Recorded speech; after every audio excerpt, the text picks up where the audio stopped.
I think this guitar needs a coat of paint, don't you? Hey guys, if you value and appreciate the information that I share here on my Highline Guitars YouTube channel, consider supporting my channel by visiting eguitarplans.com and purchasing a plan for either building a guitar or one of the tools that you can use to build a guitar. And if you would like to help support the channel but want something more tangible, you can purchase a t-shirt from my merch shelf down below. Either way, there's links in the description. Welcome to part 14 of my 4-string bass guitar build. Now in the last episode, I had applied a couple of coats of a high build sanding sealer to the guitar body. And then I proceeded to aggressively level sand it to get the surface perfect in preparation for painting it. And that's what I'm going to be doing in today's episode. What I'm going to do is I'm going to prime it, and then I'm going to paint it, and then I'm going to put a water-based 2K polyurethane clear coat over the top. Now for the primer and the paint, I'm going to be using products from Createx. Specifically, I'm going to use their Autoborn primer sealer in white as my base coat, and then I'm going to apply Createx Wicked Colors Opaque White as the color. And then once that's dry, I will apply the 2K polyurethane. So let's head out to the Highline Guitars sprawling workshop and paint facility and start spraying some color.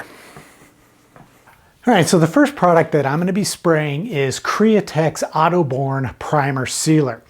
This is a water-based primer sealer, and I'm going to be spraying 2 coats with about 30 minutes between the first and second coat. I'll be spraying it using my QualSpray QS 125 WB spray gun, and I'm using a 1.5 millimeter needle, which is the largest that it comes with. And I've got the PSI set to about 30. So I'll spray the 2 coats, and then I'll let those dry.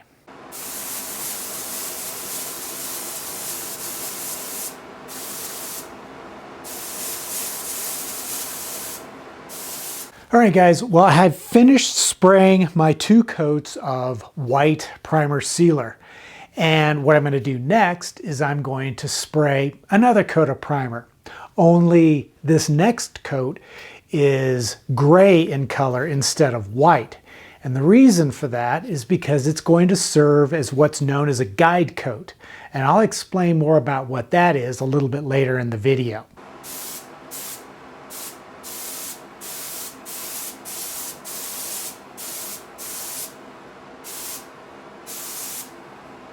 The purpose of a guide coat is to help you identify and correct low spots that may be on the finish.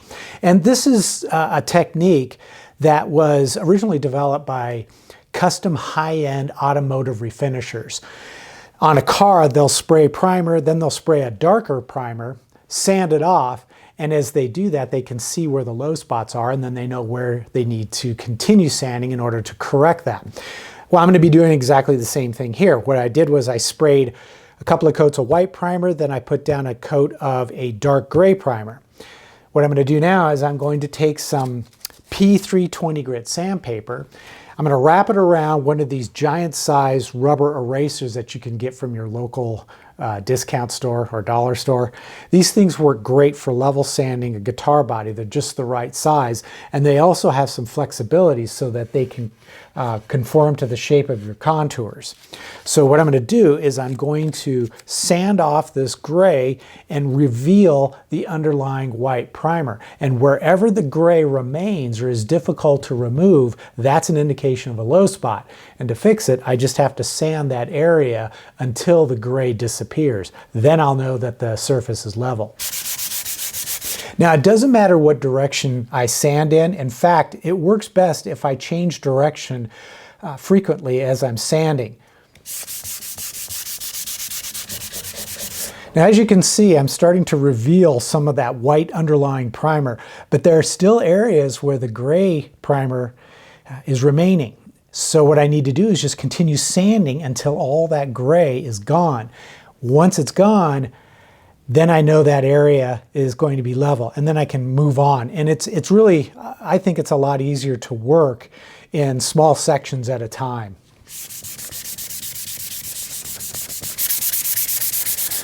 As you can see, as I'm sanding off this gray and exposing the underlying white primer, I'm also sanding through in a few spots. That's okay, because I'm going to go back in after I've removed all the gray, and I'm going to spray another final coat of the white primer in preparation for spraying my color coats.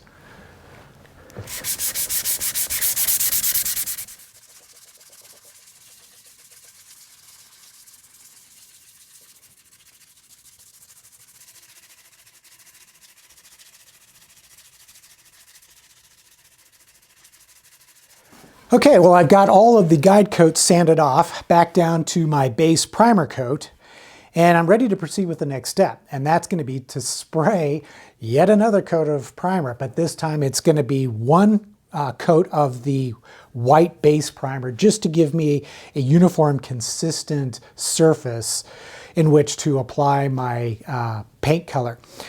However, before I do that, I wanted to give you a few more tips on using a guide coat. First of all, you want to make sure that your guide coat is a color that's going to contrast with whatever your base color is, your base primer. That way you can actually gauge your progress quickly and easily. Second, when you spray that guide coat, you want to make sure you lay it down as thin as you possibly can. It should just barely cover your base primer. And that means you should set your spray gun's fan pattern to be as wide as possible. And then you want to reduce the pressure at the gun as low as it can go before it starts to splatter. You don't want it to splatter, but you want to get close to that. Then you'll spray holding the gun, fairly far back, and just lay a light misting coat over it. The reason for that is because when you start to sand it off, it'll be so much easier, it'll go very quickly, and you'll be able to address any issues that you see on the surface to get it level. Now, another thing that you're going to want to do is consider the possibility of doing this process more than once. The guys who do those really high-end custom automotive finishes will often repeat this whole process 2 to 3 times. Now, I don't necessarily think you have to with a guitar body, especially if you did your due diligence when you were prepping the body like I did in the last couple of episodes. But if you're not 100% confident that the surface is perfectly level, by all means, once you get to this stage, spray another coat of your base primer color, let it dry, and then do a mist coat of your guide coat, and then sand it again. Eventually, you're going to get to a point where it sands off really easy, and there are going to be no high and low spots. So if you want to repeat the process a couple of times, definitely consider it.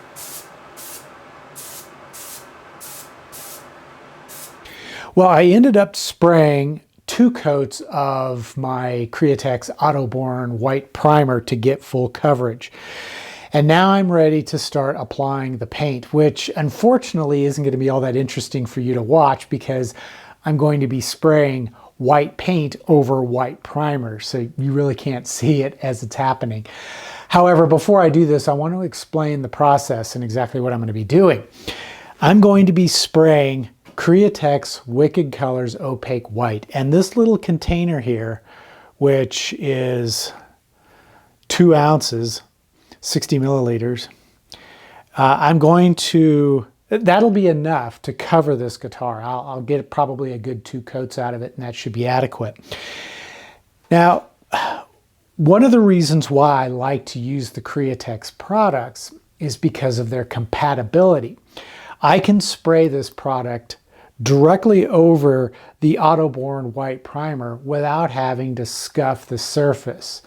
And then once I've applied my first coat, I can apply the second coat about an hour later over the surface without scuffing. And anytime I don't have to scuff sand, I'm happy, because whenever you scuff sand, you always run the risk of sanding through the underlying coats, which causes all sorts of issues. But with these products, I can just spray them directly over the top without having to scuff sand.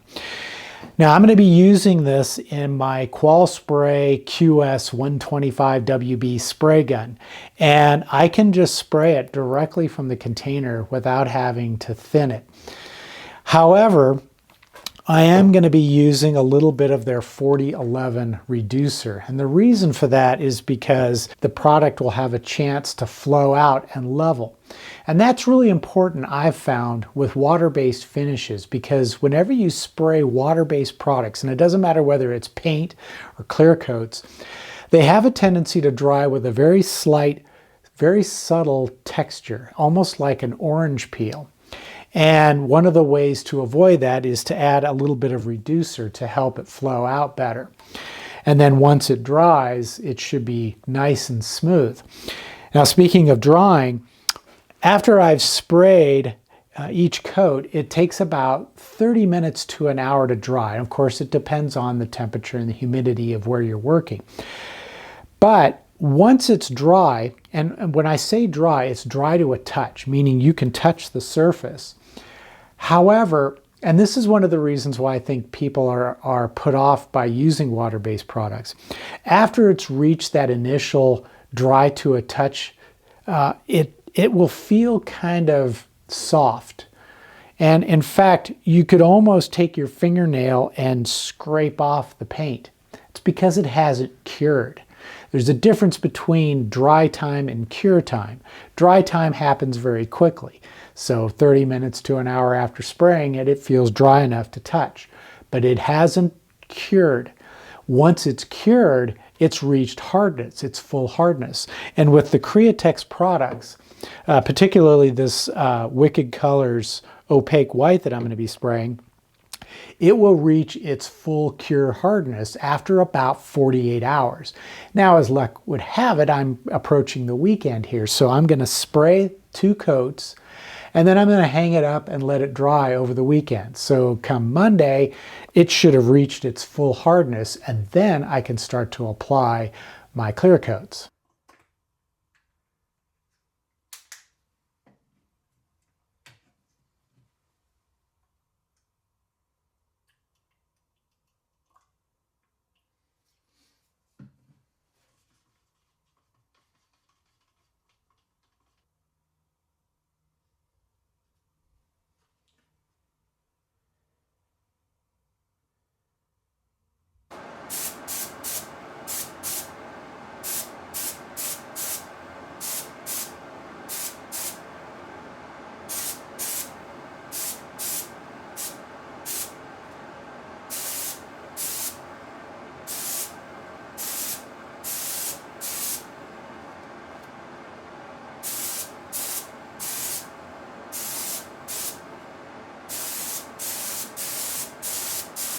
I just finished spraying the second coat, and I'm going to let it hang for, like I said, about 48 hours to fully cure. So through the miracle of modern video editing technology, let's leap forward into the future.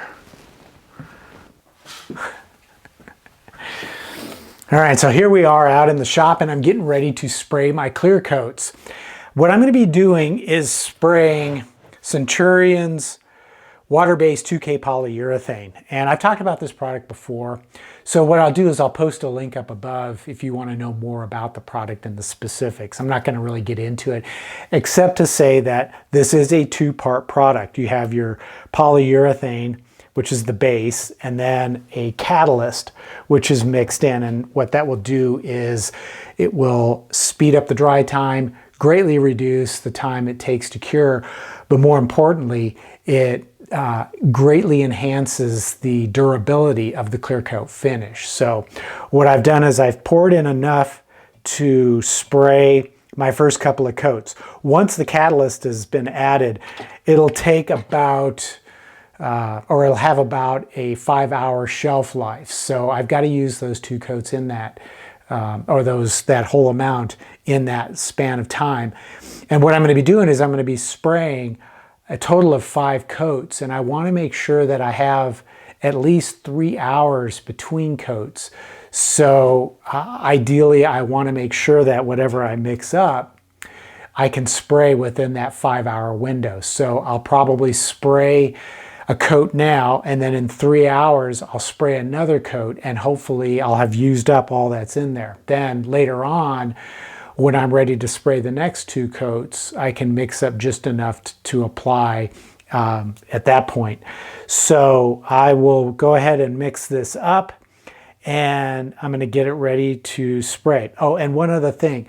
I'm not going to be doing any scuff sanding between coats. I find it really isn't necessary, and it just means that it takes more time to get it ready.